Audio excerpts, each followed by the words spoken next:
Hello, welcome back to the Forensics Detailing channel. Apologies for the toilet cam. I'm back in the garage resuming the polishing on the M140 BMW. I'm getting there, guys. I'm getting there. What's left to do? I've cut the wing and the passenger door. I've got to cut that. I've got to cut this section here. I've got to cut this top side of the roof and the catwalk along here. And then I've got to cut the lower skirt, and then I've got to polish everything on this side, and then I've got the rear of the car to do, cut and polish. I am cutting with the fantastic Koch Chemi H8 on the Flex rotary machines using the Flex purple pad. A fantastic pad. We can make a bold statement here, guys. I've done another video. Check the channel called Forensics Unplugged, and I've done a video on the Flex purple pad. Very durable pad. I think it's perhaps the most durable pad I've ever seen. And you can test all the things that I tell you with these products, but normally the pads start to crumble here, especially when you're using them on the kind of rotary and putting a bit of pressure and lean in. This pad just doesn't seem to want to crumble or break down like the other pads, and I've really given these a hammering. And I've been testing them up against some other new pads that have come through, and I can make those pads crumble quite rapidly in comparison if I hit them hard. So I think this Flex purple pad could be quite special. Excuse me, I'm just sorting my nose out. What are we doing today, guys? What I want to show you, I'm going to shoot one video very quickly on just how I'm going to cut with the rotary to show you how simple it is. How simple it is. And God, I don't know, I don't understand what all of this kind of scaremongering is about with the rotary. I do understand it, actually. And it's not all scaremongering, let's just be fair, but it's not difficult. And that's what I'm going to show you here. Okay, guys, so I'm just going to put this down here. And what I'm going to do is I'm just going to show you how I would work this. And like I said, the pad size is ideal, really. If I'm using too large a pad on the rotary, the risk of polishing over this is much greater. And if I try and angle up so that I'm not polishing this, it's harder to get to the edge. So a smaller kind of pad is just ideal. So this size pad here. So what I would do is I want to polish this top section, and I want to polish around this door handle. I'll just break this down the middle. So I do this bit first. I'm just going to clean the pad off.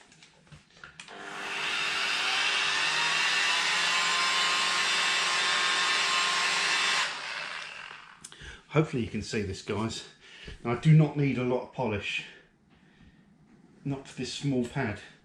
Just get this polish down to the bottom of the bottle. That's probably enough for this small pad. Perhaps a little bit more, actually, guys. But this will do. All I've got to do is spread it.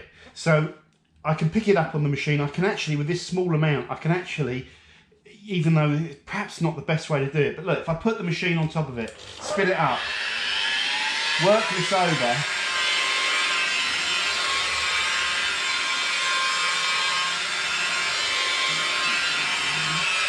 right, as long as I don't use too much polish, I've not slung anything around. The risk is gone now. This layer is too sort of thin to sling it, and there isn't excess polish on my pad. If you can see any thicker areas of polish on your pad, when this starts spinning and you press it, there's a good chance it's going to sling out. Okay, but that risk is now gone, and I can work this. You know, somewhere between speed 2 and 3 is fine for me. And there won't be any sling. So let's just polish this, and you'll see what I'm doing. I've got a little bit of a deep scratch there, so I'm just going to work this corner a little bit more than I normally would. This is all going to get refined as well with a dual action polisher.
Something's going on out there. Someone's chopping down a tree or something.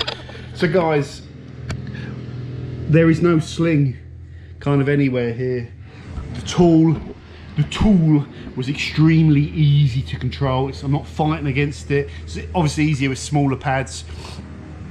I'm not heating up the paintwork at those lower speeds, but I am still cutting paintwork faster than I would be on a dual action polisher. And when I buff down, I haven't burnt the polish in, there's no dusting. Obviously I've got to manage the pads now and keep them clean, because you can get dust in, you get build up of dust if you just keep heating the pad and not clearing it out every single time. And you can see here, even with that cutting compound, what's that there? What's that there? That's okay, it's just like a little chip. It's funny actually, the little chips really show up, like the light reflects out, but when I look at it with my eyes, it's a tiny little dot. But you see those in the camera, there's nothing I can do about those. And the scratch I was talking about is down here. You see that? It's just starting to disappear. Just get some of the greasy polishing oils off. That scratch is I'm gonna just work it a little bit more, because it will virtually disappear, apart from right on the edge and right on that edge, but in the middle it will disappear, so that you can't really see it, you know, unless you go really happen to be unlucky and the sun's right on it or something like that. So paint looks good. In terms of defects, there's another scratch down here. So the reality of paint correction is you don't go in with one compounding set, albeit on a rotary or a dual action polisher, and just magically disappear every single scratch. It's all about time, isn't it? It's something we talked about. Very good post on Facebook I did the other day about the dilemmas, and I've done a video about it, the dilemmas of how long you spend and how many sets you do and how much time you want to throw at this, because you know, there's no right or wrong. And I said in the Facebook post, I'm not spending as long down here. I'm going to do one cutting set on these skirts, and up here I'll probably do a little bit more, because this is the bit that you stare at all the time, and it's the bit you see, whereas you never see down here. And someone could say, well, that's not a very good attitude, John, you should perfect every little bit of the paintwork of the car. Well, the truth is, maybe you should, but to do that, to perfect these skirts down here, could just take, you know, 1 to 2 hours of compounding to do it properly, and it's more time than I want to spend, so I'm kind of quite happy with that. And the truth is, it's however much time you want to spend on your own car. There is no right or wrong, and this is going to be pretty damn good when it's done, but it is not, as you keep hearing me saying in lots of videos, it is not going to be perfect, unfortunately, but that's okay. So yeah, I'm gonna work this section again just to try and get that scratch out. Now if we come over here, I could do a separate video on this. This might make an interesting video, because this section here has got lots of deep scratches in it. Funny that, because my 135 had the same thing. This is like quite a deep section of scratches, and it's the rear passenger door. So I wonder if the owner before me had kids or something that had like rings on, because they're all, you grab the door here, don't you? I wonder, they're all like here. Anyway, let's not get carried away, guys. Let's not get carried away. I'm going to end this video now. Thank you very much for watching. Great combo to polish with for me. Cutting with your rotaries, nothing clever, nothing too skillful. Having the smaller rotary is very important, and using the rotaries in a slow manner, a bit like you would use a dual action polisher, and you'll still cut a hell of a lot quicker than a dual action polisher. You can actually increase that cut and use the rotary to work on specific scratches a lot better than you can with a dual action polisher. I can polish this out a lot more accurately with the rotary. My compact rotary also supports spot pads. You know, these tiny spot pads for intricate areas that I can't do on the dual action polisher. So in short, I've got more capability, more size options, I can compound faster, I can get results quicker, and all of the risks and the horror stories you can mitigate by just using it with a safe, sensible technique that's based around a relatively low speed. And it's just a joy to use. So I think, you know, more people should use the rotary polisher, I believe. But you can take for granted, you know, I am not the world's most experienced machine polisher. You know, with time on cars, I've done a fair bit of this. But the point I'm making is perhaps I've done enough of it where my opinion might be biased. And if I put myself back into the time when I polished for the first few times and actually did it on the rotary and made an absolute mess of it, which is why I went over to the other machines. So yeah, maybe it isn't a good idea to start on the rotary, but no one told me how to use it properly. And it's kind of from watching YouTube and researching it, I've kind of learned. And I've still got a little method that I use that I don't see anyone else using, which is just the way I do it. I don't even know if it's right or wrong, but the results are just fantastic and it's so easy. So I think more people should take the plunge with the rotary polisher. But it's a controversial thing, and I understand, actually I do understand why, I'm repeating myself, I understand why it's a good idea to start with a dual action polisher, but I cannot see myself ever wanting to cut a car with a dual action polisher, ever again. I just can't see why I'd want to do it. I just can't. Even, I know the little combo of the long throw machines and stuff could be nice, but I just don't see why I'd want to do it. This is, for me, this is a much better combo, because if I want to go Rambo mode and work really fast, I can, and there is little risks of hologramming, but it's not a problem. When I go back over the car with a nice soft pad and a de-hologramming polish, and make sure when you're doing your finishing polish, you go slowly and you hit every area and you really work every bit of paintwork. You know, at least once, I talked about not spending as much time on the skirts or whatever, but when you're doing that polishing and you're down there polishing those skirts, hit that cut finish properly with the finishing polish to make sure if there is any little holograms lurking around that you might not even be able to see, you'll refine them out. That's very important, even if you're working at relatively low speeds. Other than that, when you use a rotary, your first few times sling and feeling like the rotary is fighting against you a little bit. But I'm telling you, if you're using 5-inch pads, I'll tell you something that's really important on that fighting thing. If you're polishing a hood, you're polishing down with the machine on top of something, very easy to balance the machine, and you can use the bigger pads on the roof and the hood.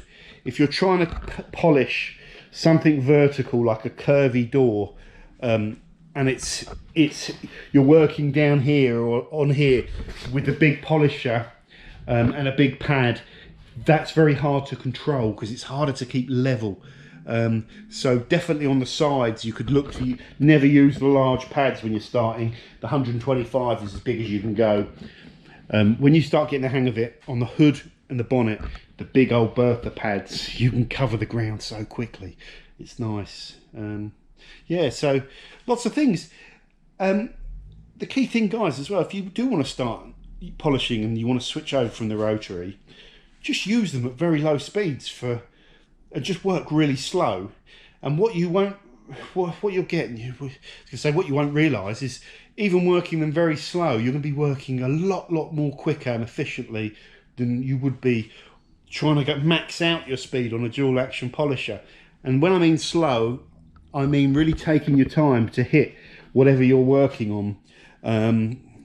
But yeah, you have that capability to remove clear coat a lot quicker if you want it. So I've been really rabbiting on in this video. I really like using the rotary polisher, not because it's elite, you know, it's the rotary badge of honour, because it's just as easy as anything else. It's just as easy. Once you've got your set piece down and you're aware of some of the dangers, it's very easy in my opinion. So thank you for watching. See you soon on the Forensics Detailing channel. comment back. As always, the interesting things with these videos are the discussions around kind of tooling and stuff like that. So let me know what you think about this Rotary. And I think some people will say, no, I don't want to go near a Rotary polisher, and it's like, fair enough. And other guys will be saying, yeah, I've been saying this for years, it's the best machine to use. There's probably no right or wrong, is there? Just different. There's certain times where if you'd have asked me, I would have said, no, don't go near a Rotary. But I think you should. Okay, guys, thanks for watching. See you soon. Bye for now.